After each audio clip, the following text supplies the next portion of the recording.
I was an orphan, adopted into a family that kept me at arm's length for 20 years.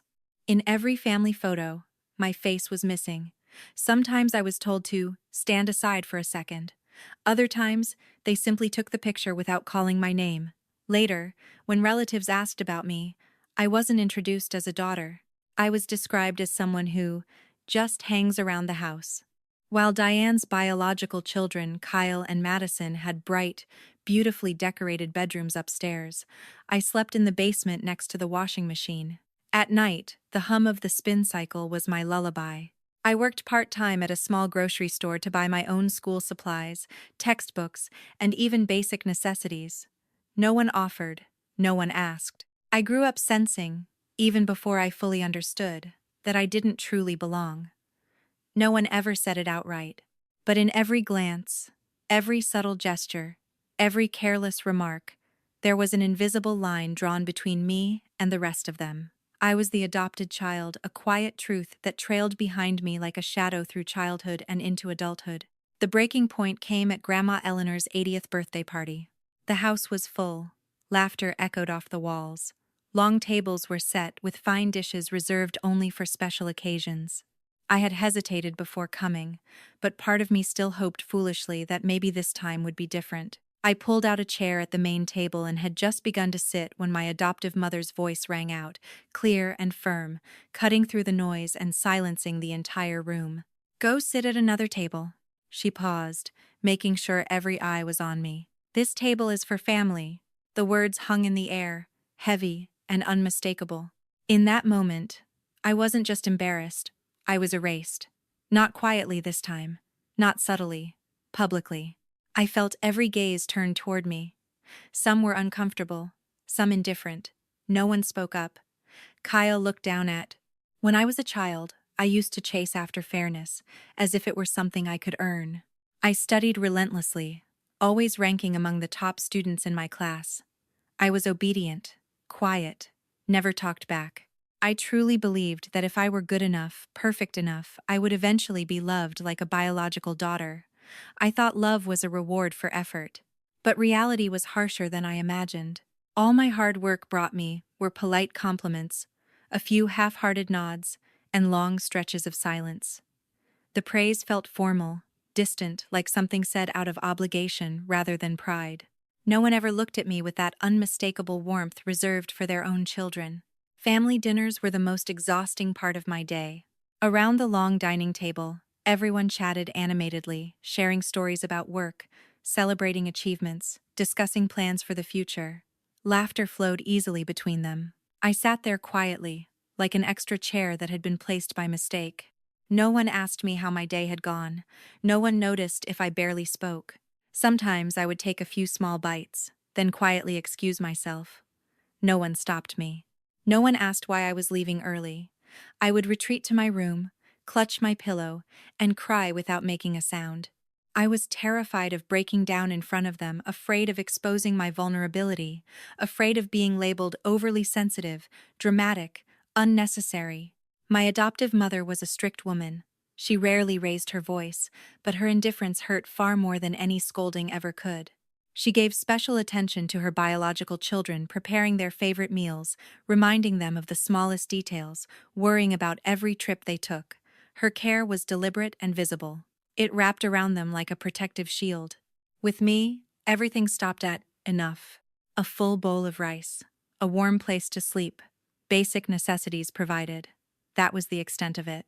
There were no hugs, no gentle questions about how I was feeling, no encouraging words before an exam, no hand resting on my shoulder when I looked tired, just a quiet, measured distance that never closed. Sometimes I lay awake at night, wondering if there was even the smallest corner of her heart reserved for me. I didn't need to be her favorite. I didn't need grand gestures. I only wanted a sign, some small proof that I mattered beyond obligation. But the house was always orderly, always structured, always fair on paper. And yet, in that carefully maintained balance, I remained slightly outside the circle, fed, clothed, sheltered, but never fully claimed. As a child, I believed love could be earned through excellence. As I grew older, I began to realize that love given conditionally is not love at all. There was a time when I fell seriously ill, burning with a high fever for several days. She simply placed a few pills on the table and turned away. Through my haze of half-consciousness, I could hear my brother and sister laughing in the living room.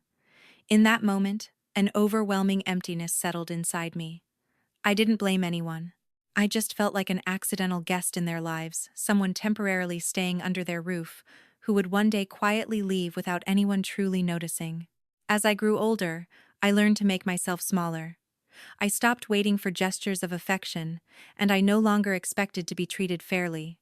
I became used to standing outside every conversation, to occupying a silent corner during crowded family gatherings. I kept telling myself that as long as I worked hard and became independent, left this house as soon as possible, I wouldn't have to endure the loneliness of feeling invisible in the middle of a crowd anymore. And yet, deep down, I still longed for something simple.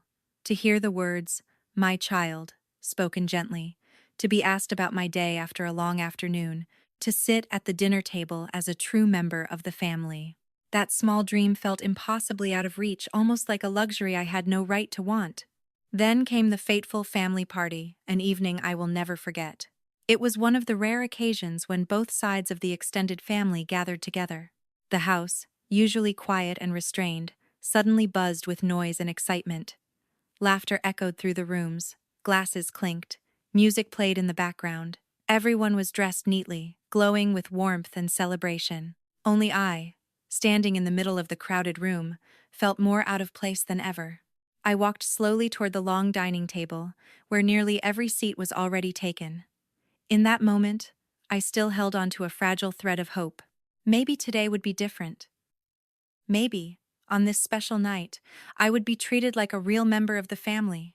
But the instant I pulled out a chair and began to sit, my adoptive mother's voice rang out clear and decisive, cutting through the noise and silencing the entire room. "Go sit at another table." I froze, not fully understanding what was happening, when she continued, without lowering her voice. "This table is for family." Her words felt like a cold blade driven straight into my heart.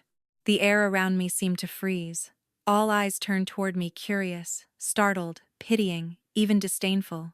I stood there, my hand still gripping the back of the chair, feeling as though the blood in my veins had stopped flowing.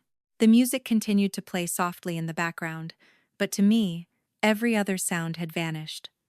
All I could hear was her voice echoing over and over in my head. "This table is for family." I stood motionless, my hands trembling uncontrollably. Shame and hurt tightened around my chest so fiercely that I could barely breathe. Lowering my head to hide my reddened eyes, I quietly pushed the chair back and stepped away from the main table. Each step felt unbearably heavy, as though I were dragging a stone tied to my heart. I could feel the stares following me, some curious, some sympathetic, others openly satisfied. Whispers began to ripple through the room. They were soft, but sharp enough to slice into what little dignity I had left. I chose a small table in the corner of the room, the one reserved for servers and a few distant relatives. As I sat down, I tried to steady my shoulders, but my heart felt as though it were being crushed in a fist. Never in my life had I felt so small.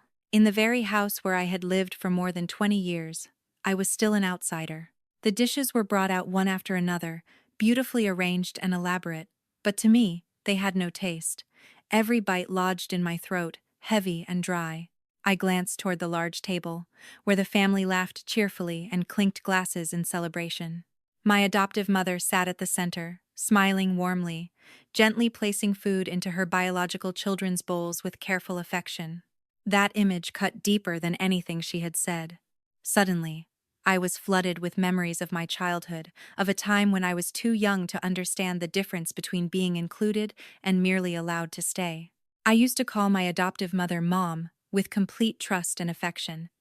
I proudly told my friends that I had a full, loving family. Back then, I believed it with all my heart. But as I grew older, I began to realize that my place in that house had never truly been acknowledged. Once, I overheard a conversation between her and a relative. Her voice was cold, almost indifferent. "We took her in out of pity.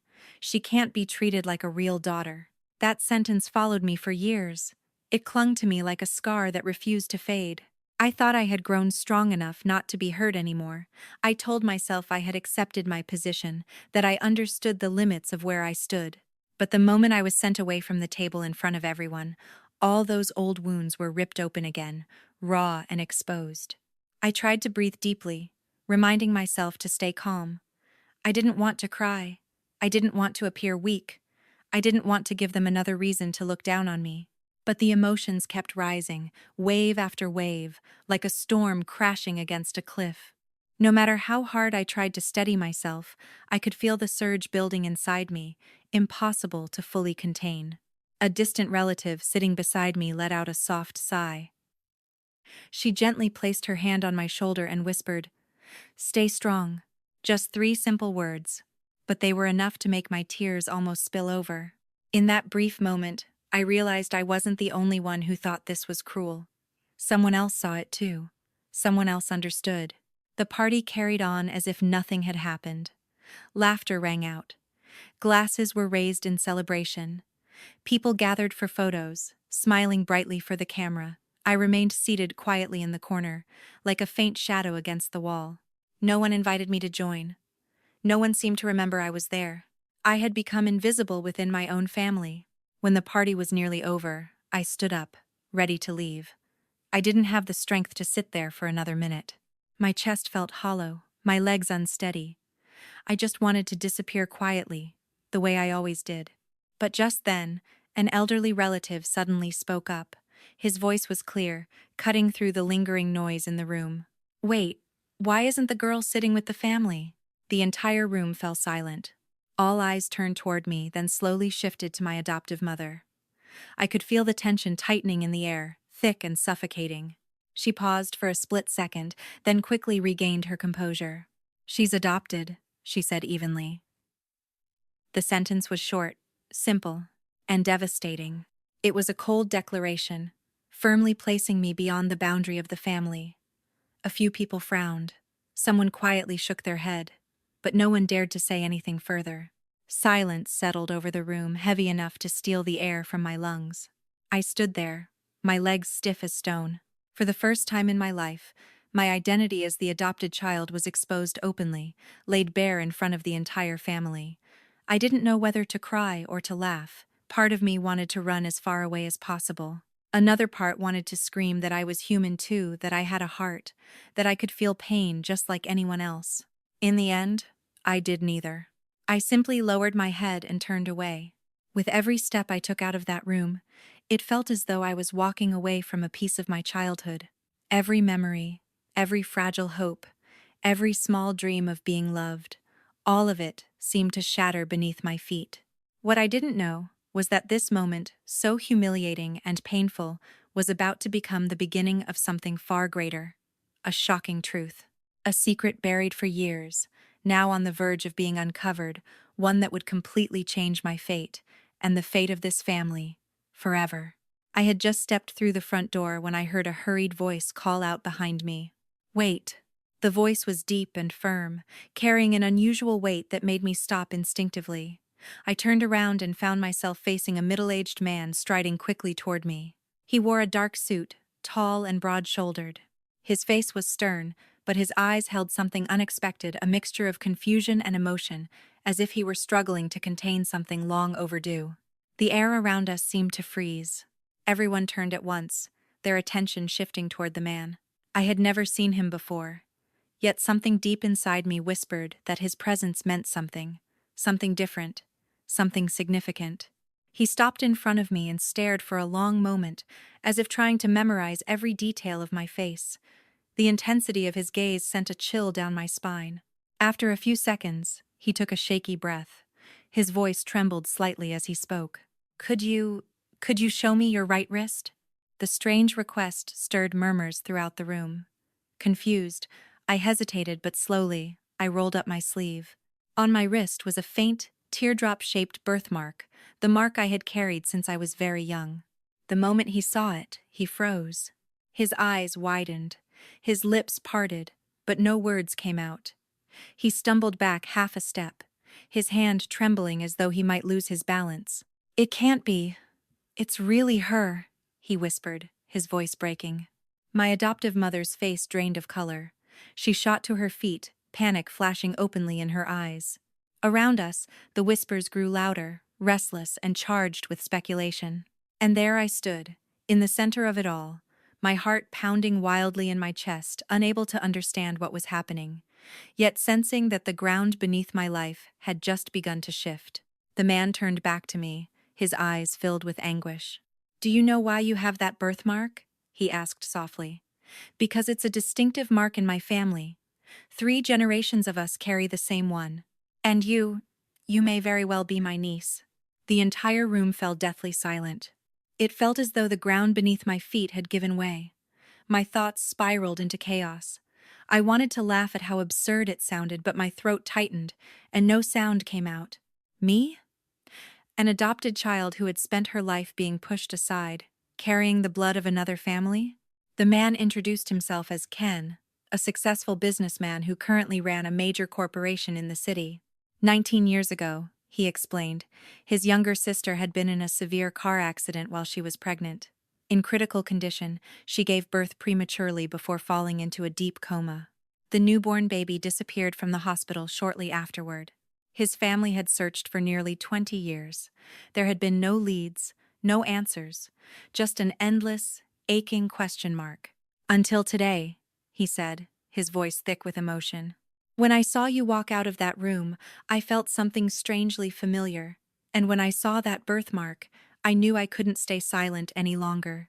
My adoptive mother staggered back into her chair.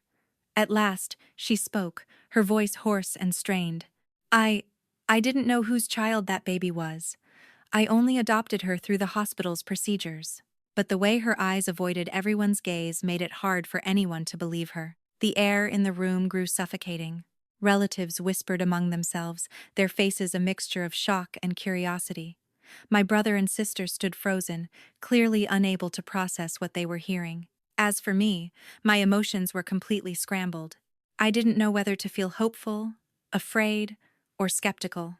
He gently placed a hand on my shoulder, his voice low and steady. "I can't be completely certain," he said, "but I would like to do a DNA test. If you agree, I'll take care of everything."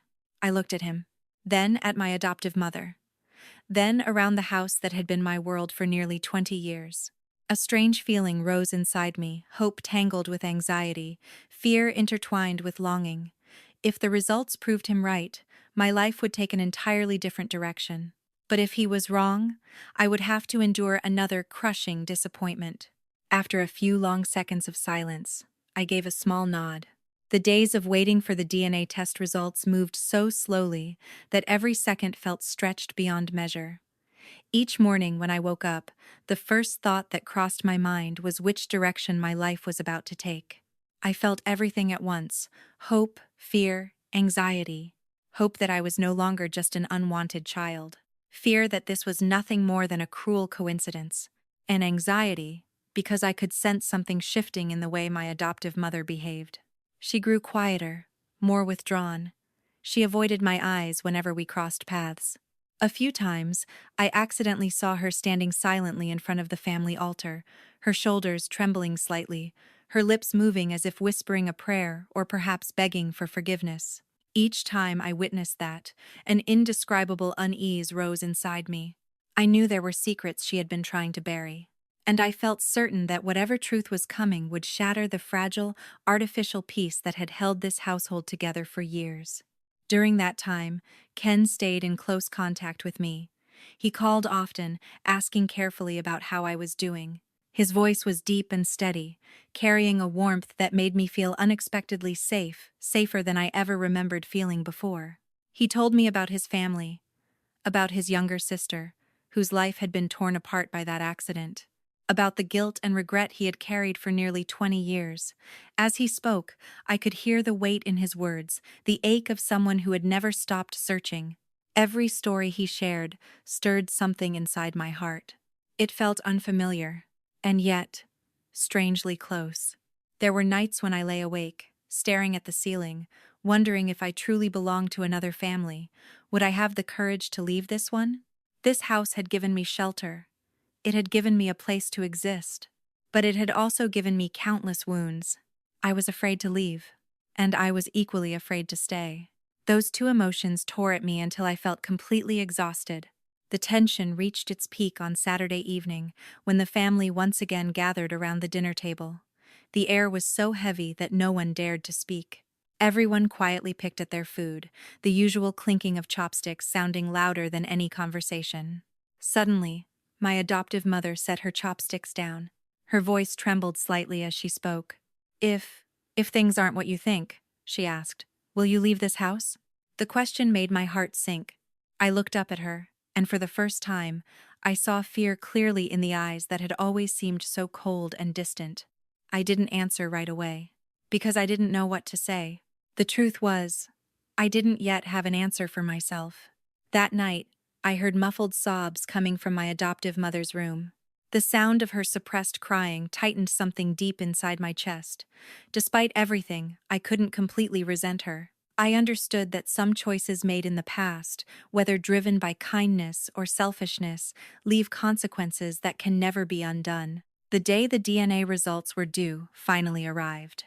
I sat in the hospital waiting room, my hands tightly clasped together, palms damp with sweat. Ken sat across from me, his expression serious but unable to hide his nervous anticipation. My adoptive mother was there too. Her face looked pale, dark circles shadowing her eyes from too many sleepless nights. The air felt thick, almost solid. I could hear my own heartbeat pounding in my chest. When the doctor walked in holding an envelope, I nearly stopped breathing. Ken rose to his feet abruptly, his voice hoarse. "Doctor, please tell me the result." The doctor glanced at all of us before speaking slowly. "The test shows that the probability of a biological relationship between the two of you is—" He paused. My heart slammed violently against my ribs. 99.98%. You are directly related by blood. For a moment, the world seemed to fall silent. 99.98%. The number echoed in my mind like a bell. I wasn't an accident. I wasn't a coincidence. I wasn't just a child taken in out of pity. I belonged somewhere. And in that instant, the life I had known for nearly 20 years split cleanly into a before and an after. In that moment, all the sounds around me seemed to disappear. I stood frozen, my mind completely blank. Mr. Min collapsed into a chair, burying his face in his hands, his shoulders shaking. My adoptive mother broke down in sobs, lowering her head onto the table. As for me, tears streamed down my face. I couldn't tell if they were from happiness, from pain, or from the overwhelming tangle of emotions I couldn't even name. I was no longer the anonymous adopted child. I had a biological family. I had roots. But at the same time, I understood that this truth would shatter the entire family structure I had always known. The relationships, the boundaries, the old wounds, everything would now face a harsh and unforgiving test.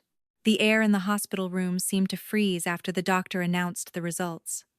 My adoptive mother rested her head on the table, her shoulders trembling. Ken remained seated, motionless, his hands clenched tightly as if trying to contain the storm of emotions raging inside him. And I stood between them, feeling as though I had just been born again, yet also as though I had lost a part of my life. After a long, heavy silence, Ken slowly rose to his feet and turned to my adoptive mother. The gentleness that had once filled his eyes was gone, replaced by anger he had suppressed for nearly 20 years. "Now," he said, his voice low and icy, "I need you to tell me everything. What happened that year?" My adoptive mother trembled slightly. She wiped her tears away, took several deep breaths, as if gathering every ounce of courage she had left, and began to speak. Her voice was hoarse and unsteady, as though each word carried the weight of years of guilt and torment. That year, she was working as a nursing assistant at a maternity hospital.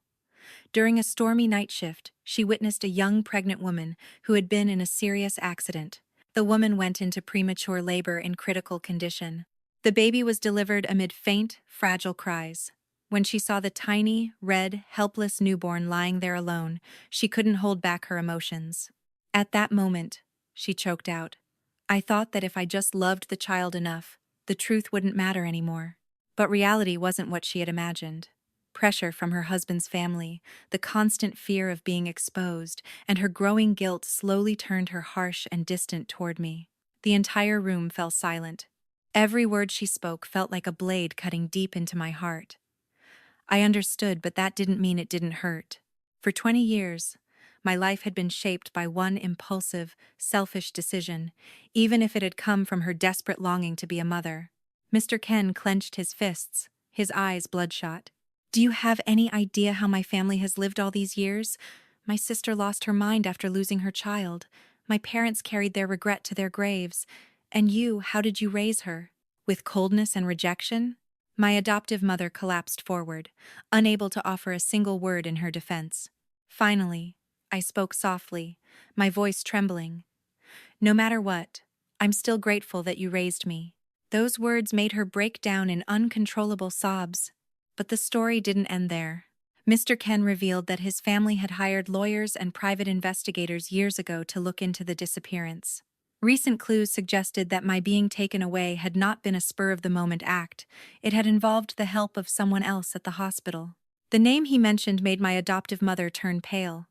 It was the head nurse, a woman who had once had a deep conflict with Mr. Ken's family. She had taken advantage of my adoptive mother's desperation, encouraging her and helping her cover up every trace. "And that person," he said slowly, "is still living peacefully." The air in the room grew heavier than ever. I realized that only part of the truth had been uncovered. Behind it lay a chain of schemes, calculations, and potentially serious legal consequences.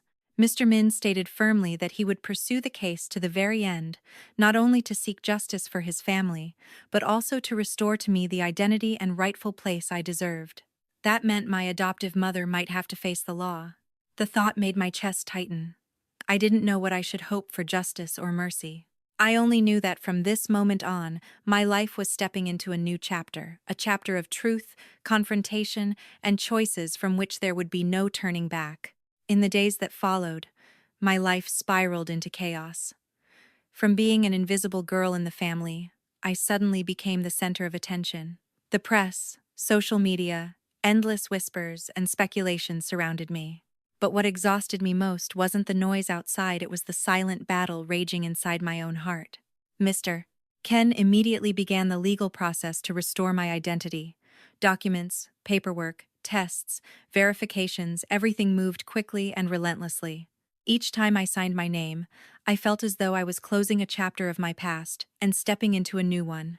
At the same time, there were intense meetings with lawyers and investigators about the misconduct during that long-ago night shift.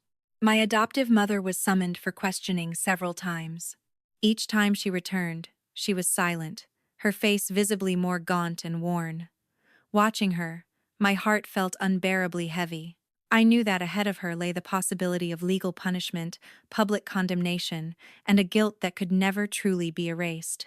The first hearing took place in a tense atmosphere. I sat in the back row, quietly observing everything. The lawyers' sharp questions, the evidence presented, every detail dissected and examined, it all felt like a blade cutting into painful memories.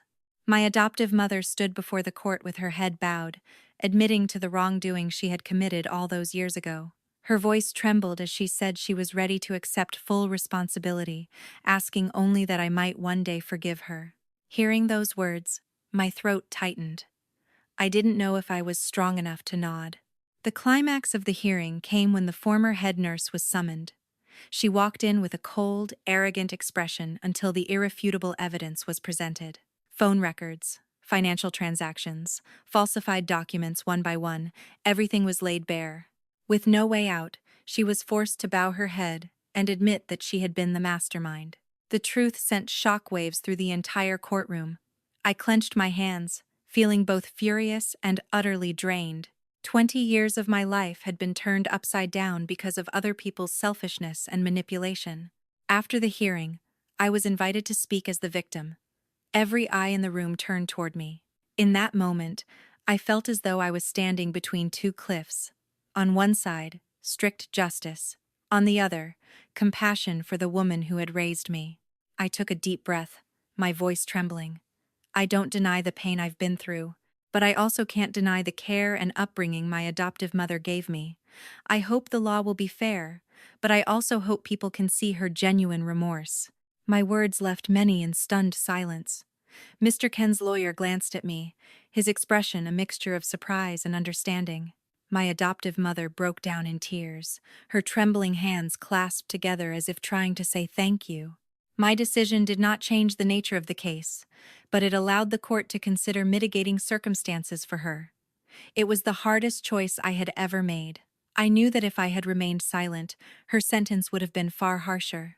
But I couldn't turn my back on the woman who had once cradled me as a newborn, even if she was also the reason I had endured so much pain. After the trial, I walked out of the courtroom completely drained. Mr. Ken was waiting for me in the hallway. He gently placed a coat over my shoulders. He didn't blame me or question my decision. He simply said softly, "You did what your heart told you was right." Those words made me burst into tears. I realized then that justice doesn't exist only in verdicts and sentences, but also in compassion and the ability to forgive. Still, I knew the road ahead would not be easy. I would have to learn how to live with two identities, two families, and two sets of memories that stood in painful contrast to each other. Most of all, I would have to learn how to heal myself so that the wounds of the past would no longer control my future. The day I officially moved in with my biological family, the sky was unusually clear. Soft sunlight spilled over the tree-lined road leading to Mr. Ken's expansive villa. The scenery was breathtaking, yet my heart felt heavy. I didn't know whether to feel happy, anxious, or afraid. Returning to where I truly belonged should have felt natural, but for me, it was a journey filled with uncertainty. As the large gate closed behind me, I stood still for a few seconds, taking a deep breath to steady myself. Mr. Ken walked beside me and placed a reassuring hand on my shoulder. In a warm, steady voice, he said, "Welcome home." The words home made my eyes sting. I had waited nearly 20 years for that moment, yet when it finally came, I could hardly believe it was real. Inside, the house was spacious and elegant, but not cold. Family photos lined the hallway, each frame capturing smiles and happy moments I had never witnessed. At the end of the corridor hung a large portrait of a young woman with a gentle smile and kind eyes. Mr. Ken stopped in front of it, his voice trembling slightly. I stood in silence for a long time in front of the portrait. The woman in the picture had eyes just like mine. For a brief moment, I felt as if she were looking straight at me, smiling gently. My heart trembled as a warm yet aching emotion spread through me. I lightly touched the frame and whispered, "I'm home, Mom." The first days in my new family passed with devoted care. Mr. Ken tried his best to make up for everything I had lacked in the past. From lavish meals to outings, down to the smallest daily details, he took care of it all thoughtfully. I could feel his sincere love, but at the same time, I also felt an invisible pressure weighing on me. I was afraid I wasn't good enough to deserve all of it. In my biological family, I also had a cousin and a younger cousin. They welcomed me warmly, yet their friendliness sometimes left me feeling awkward. I wasn't used to being cared for, to receiving hugs, to being asked how I was. Whenever someone suddenly touched my shoulder or held my hand, I would instinctively flinch, a reflex formed from years of living cautiously and guarded. At night, lying in my new bedroom, I often couldn't sleep. The room was spacious, the bed soft, the lighting gentle, yet I still felt a sense of emptiness. I missed the old, cramped room, the familiar scent of wood, even the quiet evenings that once felt unbearably lonely. I realized that even though that place had brought me so much pain, it was still a part of my childhood that could never be erased. Sometimes, I wondered whether choosing my present happiness meant betraying my past.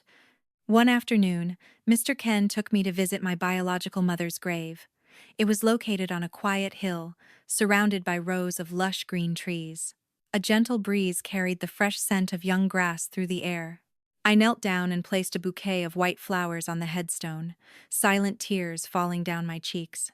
For the first time in my life, I had a place to call my mother's resting place, a spiritual anchor where I could lay down my unspoken thoughts. "From now on, you're not alone anymore," Mr. Ken said softly behind me.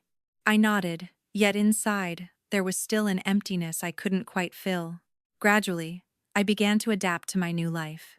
I returned to school, joined social activities, and made new friends. With each passing day, I learned to open my heart, to trust, and to accept happiness. But deep down, I still felt as though I were standing between two worlds, one filled with a painful past, the other bright with hope. And I knew my healing journey wasn't over. To truly move forward, I would have to face old memories, learn to forgive others, and most importantly, learn to forgive myself. I hesitated for a long time before deciding to visit my adoptive mother again. Even though my heart still carried many wounds, I knew that if I didn't face her, I would never truly move beyond the past. My new life, my new family, the love I was now surrounded by, all of it was precious. Yet deep in my heart, there was still a void that hadn't been filled. The day I returned to the old house, a light drizzle was falling. The narrow alley was as quiet as ever, yet everything seemed more worn with time. The walls were stained and peeling, the iron gate rusted, the potted plants on the porch wilted from lack of care. I stood at the door for a long moment, my hand trembling as I reached for the doorbell, my thoughts tangled and heavy. The door opened. My adoptive mother stood there, noticeably thinner, her hair now streaked with gray. When she saw me, she froze for a few seconds, her eyes quickly turning red. Without saying a word, she quietly stepped aside to let me in. The familiar house, the scent of old wood, the steady ticking of the wall clock rushed back all at once, making my chest ache. We sat facing each other in the living room, only a few meters apart, yet it felt like a lifetime of distance between us. She lowered her head, her fingers tightly intertwined. After a long silence, she finally spoke, her voice hoarse. "I'm sorry." Just 3 simple words, yet they made my throat tighten. Years of endurance, layers of hurt at last, they were acknowledged. I stayed silent, listening as she continued. Her voice trembled, tears rolling down her wrinkled cheeks. For the first time, I saw her this fragile. She was no longer the strict, distant woman from my memories, just an aging mother carrying the weight of a belated regret. She lifted her head to look at me, her eyes filled with fragile hope. I knew that forgiveness couldn't erase every wound, but it could help both of us feel a little lighter. We sat there for a long time, talking about old memories, the nights when the power went out and we gathered around candlelight, the times I was sick and she quietly left a bowl of porridge outside my door. Those small moments, though rare, were enough to make me believe that deep down, she had loved me in her own way. That evening, I returned to my new home and stood for a long time in front of my biological mother's portrait. I told her about the visit, about the conversation, about the forgiveness.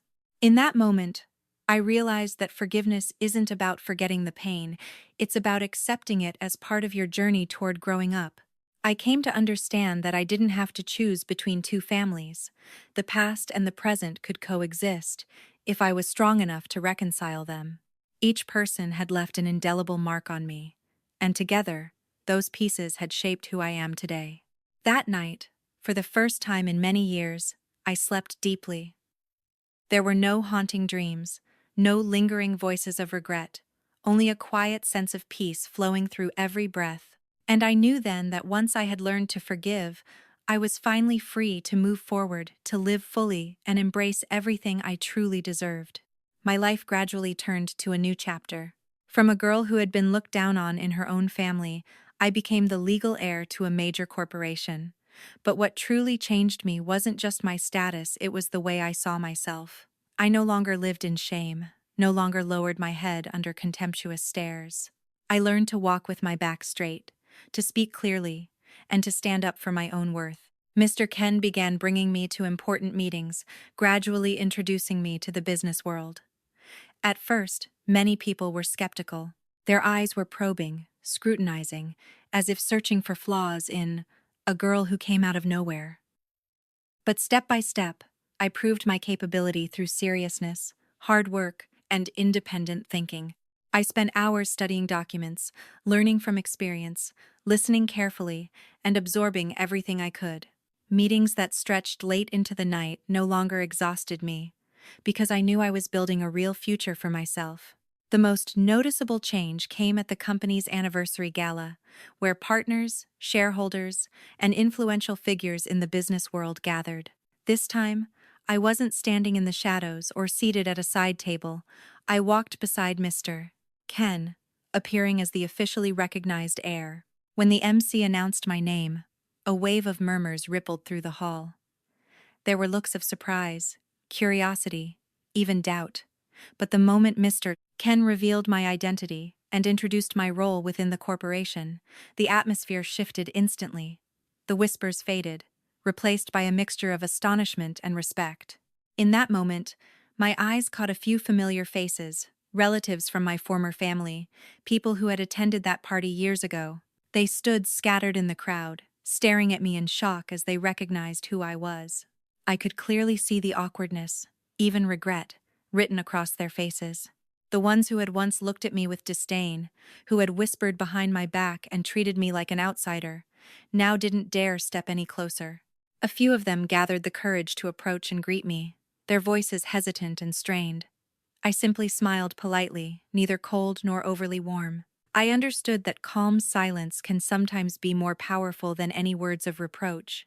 As I raised a glass to toast with our partners, I suddenly remembered the image of myself being asked to leave the dinner table that year. That moment of humiliation and pain had once nearly broken me. And yet now, it had become the very force that helped me stand firmly where I was. After the party, I received a call from my adoptive mother. Her voice trembled with emotion. "I saw you on TV. You've done so well." I smiled softly and replied gently, "I'm doing fine, don't worry." Just a simple sentence, but enough for both of us to understand that our relationship had transformed into something different, no longer burdened by resentment, only quiet well wishes from afar. On the way home, I sat quietly in the car, watching the city streets glow under bright lights. The city was the same, but I was no longer the person I used to be. I no longer craved recognition at any cost, nor was I afraid of being abandoned. I had learned how to stand firmly on my own 2 feet. I understood that not everyone is lucky enough to start life with advantages. But what truly matters is not allowing the past to define the future. Wounds, if faced with enough courage, can become strength. Tears, if wiped away with enough perseverance, can turn into smiles. That night, I stood by the window, gazing at the city shimmering below. A gentle breeze brushed past, carrying a sense of freedom I had never felt before. I knew my journey was still long, with many challenges ahead. But this time, I wasn't afraid, because I had learned how to love myself, how to value my own worth, and how to move forward without looking back. And perhaps that was the greatest victory of my life. A year after everything that had happened, I stood on the balcony of my new office, looking down at the city as it shifted under the sunset. Endless streams of traffic stretched along the roads, and lights gradually flickered on, painting a scene that felt both vibrant and peaceful. The evening breeze swept through my hair, bringing a sense of calm I had never known before. I had grown accustomed to this new rhythm of life. Meetings, projects, business trips no longer overwhelmed me. I learned to make decisions, take responsibility, and face pressure with composure. But most importantly, I learned how to listen to myself, something I had neglected for nearly 20 years. Every weekend, I make time to visit my adoptive mother. The old house is just as it has always been, simple and quiet. She is no longer as cold as she once was. Instead, she has become slower, more reserved, more thoughtful. We don't talk much about the past. We simply cook a modest meal together and share a few everyday stories. The silences between us are no longer heavy. They carry understanding and acceptance. I've come to realize that some wounds can never be completely erased, but we can learn to live in peace with them. I also visit my biological mother's grave often. Each time I stand before her headstone, I tell her about my life, about the small steps forward, about the simple joys I've found. I believe that somewhere, she is smiling, watching over me, and giving me her blessing. There are nights when I lie alone in the spacious room and remember the little girl I used to be, curled up in the corner of the dining table, swallowing her tears to keep from crying. I've come to realize that I no longer feel anger when I think about those memories. Instead, I feel compassion for myself, for those who unintentionally caused me pain, and even for fate, which placed me on such a challenging journey. Without those days of quiet humiliation, perhaps I would never have learned how to be strong. Without those wounds, perhaps I would never have known how to cherish the smallest acts of love. And without those upheavals, I would not have become the better version of myself that I am today. I've come to understand that growing up isn't about forgetting the past, but accepting it as an inseparable part of who we are. It's not about resentment, but about learning to let go. It's not about proving yourself to others, but about living in a way that brings peace to your own heart. One afternoon, I was walking in the small garden behind the house with Mr. Ken when he said gently, "You don't have to become anyone else, just live happily, that's enough." I smiled and nodded. For the first time in my life, I no longer felt the pressure to strain myself just to be worthy. I simply wanted to live a modest life yet a fulfilling one. I began taking part in more community activities, supporting children from disadvantaged backgrounds. Whenever I saw the timid yet hopeful look in their eyes, I saw a reflection of my younger self. And I understood that just a little care, a single word of encouragement, can change the course of someone's life. Perhaps that is how I heal myself, by giving love to others. As the sun fully sets and the city lights flicker on, I gently close my eyes and take a deep breath. In that moment, I can clearly feel a sense of peace spreading through every breath I take. I am no longer the little girl pushed to the margins of a family. I am an independent woman, strong enough to keep moving forward, gentle enough to love, and wise enough to cherish the present. And if there is one thing I would like to say to anyone who feels lost in this world, it is this: no matter where you come from, you are worthy of love. No matter how deeply you've been hurt, you still deserve happiness. As long as you don't abandon yourself, life will always leave a path open for you. I smiled, turned, and stepped into the warmly lit room, leaving the old days behind me. One journey had come to an end, but a new one filled with hope was just beginning. 3 years later, I stood in a grand auditorium, brilliant lights illuminating rows of filled seats. On the stage, a large screen displayed the words, "Nurturing Hope Scholarship Program, The Journey of Dreams." Applause echoed continuously, yet inside, I felt a quiet stillness, overwhelmed with emotion. I had never imagined that one day I would stand in this position, the person giving opportunities to children who were once just like me. As a child, all I ever wished for was a seat at the family dinner table. I never dared to dream of grand stages, applause, or admiring glances. But life, in its own way, led me through enough pain to understand that the most precious thing is not recognition, but living true to your own worth. One by one, the children stepped up to receive their scholarships. Some were shy, some radiant, some trembling with emotion. In their eyes, I saw fear, hope, and fragile belief. It all felt strangely familiar. In every face, I saw a reflection of myself. After the ceremony, a little girl tugged gently at my hand and asked softly, "Ma'am, can I become someone like you one day?" I bent down and smiled warmly. "You don't need to become someone like me. You just need to become the best version of yourself." She nodded firmly, her eyes shining with belief. In that moment, I knew that every effort I had made was worth it. That evening, I returned home and opened the old wooden box I had kept for so many years. Inside were a few childhood photographs, some small keepsakes, and a sheet of paper yellowed with time. It was a letter I had written to myself at 13, on a night so lonely it felt suffocating. In it, I begged myself to keep going, to stay strong no matter how abandoned I felt. As I reread the uneven, childish handwriting, my heart tightened. I wished I could go back to that moment, wrap my arms around the little girl I once was, and tell her, "You did so well." My life now isn't perfect. I still have exhausting days, and there are times when I feel uncertain about big decisions. But unlike before, I no longer feel alone. I have my biological family by my side, my adoptive mother with her quiet but sincere remorse, and companions who share the same ideals. Most importantly, I have myself, a version of me who has learned how to love, to forgive, and to stand firm. Every year on my birthday, I spend time alone. No parties, no noise. I simply sit quietly by the window, watching the city lights come on, reflecting on the journey I've taken.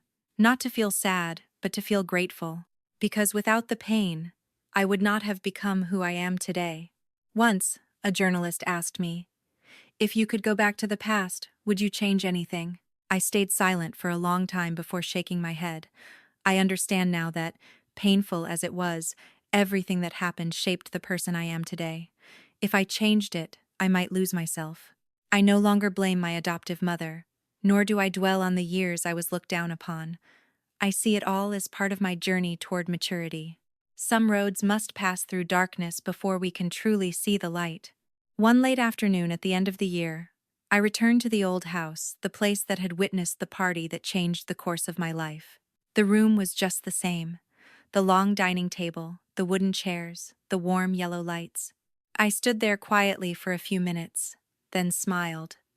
There was no more pain, no more humiliation, only calm. I realized that what matters most is not where you sit, but knowing where you truly belong in this life. Before leaving, I gently placed my hand on the tabletop, like a silent farewell to the past. As the door closed behind me, I stepped outside and took a deep breath. The sky felt higher and bluer than ever, and I knew my journey would continue, not to prove anything, not for revenge, but to live a meaningful life, to spread love, and to help those who were once like me find their own light. Because in the end, happiness does not depend on where we are born, but on how we choose to live.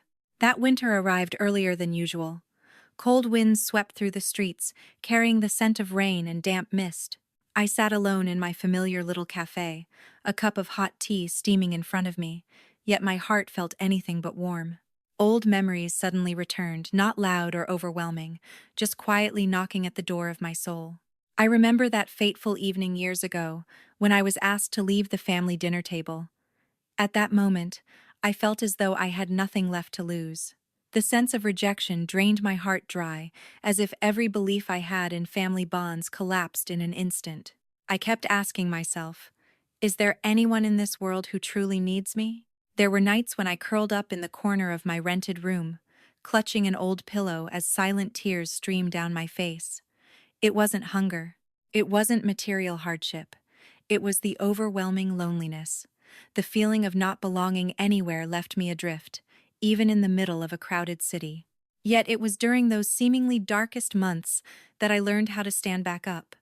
I began taking on more part-time jobs, accepting whatever work I could find.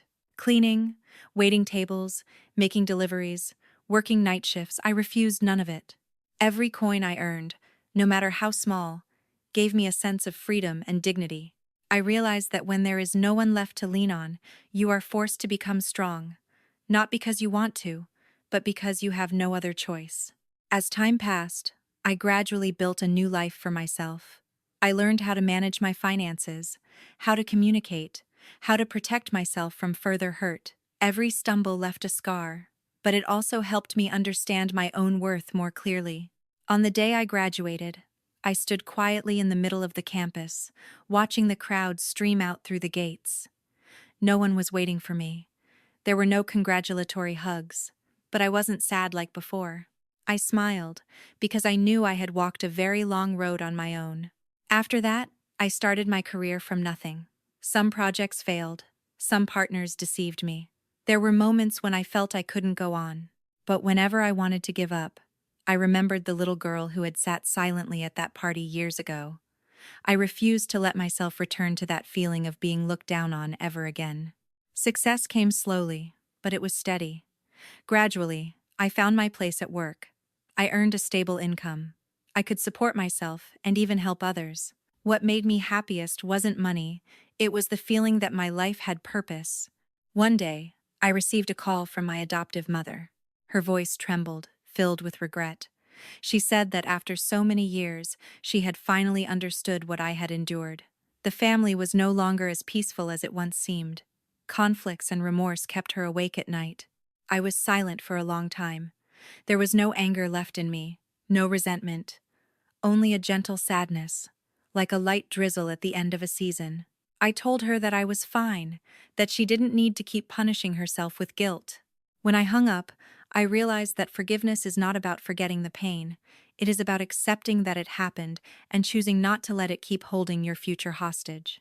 From then on, I devoted more time to community work. I met abandoned children, lost young people, and individuals who had once lost faith in their families.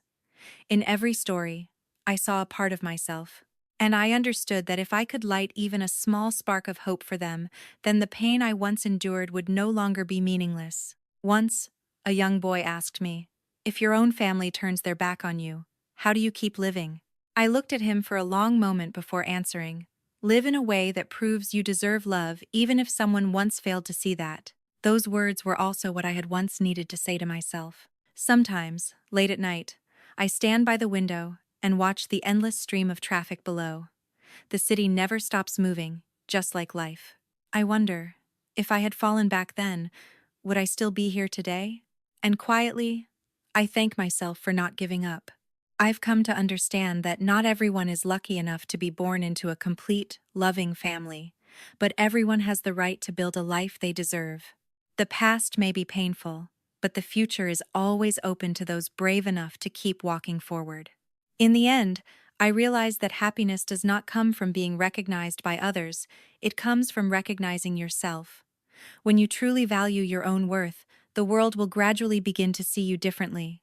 And along that journey, even if you move slowly, as long as you don't stop, every step forward is a victory. The day I decided to return to the old house after many years away, the sky was gray, as if foreshadowing a confrontation that wouldn't be easy. The road leading into the familiar neighborhood was unchanged, but I was not. I was no longer the frightened little girl shrinking into herself, desperate to be accepted. I returned as an adult strong enough to face the past. The old wooden door opened, and the familiar scent of the house rushed toward me, making my heart tighten slightly. My adoptive mother sat on the sofa, her hair now much grayer, her face marked deeply by time. When she saw me, she froze, her eyes reddening instantly. No one spoke for a few seconds, yet that silence held countless emotions that had never been expressed. She stood and walked toward me, her hands trembling. You're back?" Her voice was soft and hoarse, as if raising it even a little would cause it to break. I nodded and gave her a gentle smile. In that moment, all the painful memories surged back, but they were no longer sharp. They drifted past quietly, leaving behind only a tender ache. We sat facing each other.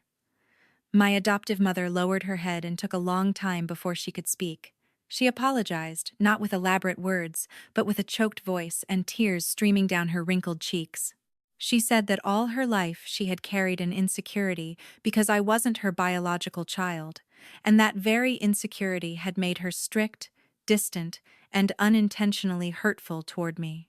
"I lost a child because of my own selfishness and fear," she said, her voice trembling. I listened quietly. I didn't argue or blame her. I understood that to speak those words, she must have struggled deeply within herself. I didn't know whether I could ever forget all the pain, but I knew I didn't want to keep living in resentment. I reached for her hand. The hand that had once felt so familiar was now thin and cold. "I don't blame you anymore," I said softly. "I only hope that from now on, we can both live with lighter hearts."